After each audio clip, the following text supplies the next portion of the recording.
అందరికీ మరణాత. ఈరోజు మనం చెప్పుకుపోయే వాక్యం ఏమిటి అంటే సామెతలు 17వ అధ్యాయం 5వ వచనం.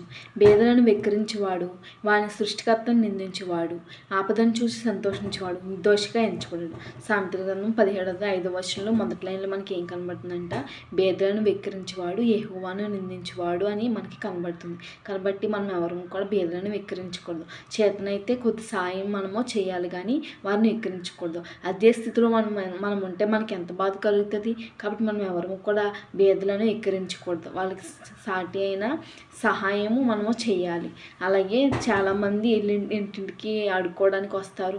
బస్ స్టేషన్లో, రైల్వే స్టేషన్లో ఎక్కడ పడితే అక్కడ ఉంటారు. వాళ్ళకి మనం చేతనైతే సహాయం చేయాలి కానీ వారిని మనం నిందించకూడదు, వెక్కిరించకూడదు. ఒకవేళ వాడిని వెక్కిరించినట్లయితే దేవుని నిందించిన వారం అవుతాం. కాబట్టి అలాగే బేదలకు సహాయం చేస్తే దేవునికి సహాయం చేసినట్లే. కాబట్టి మనం అందరం కూడా ఎవరిని బేదలను వెక్కిరించకూడదు.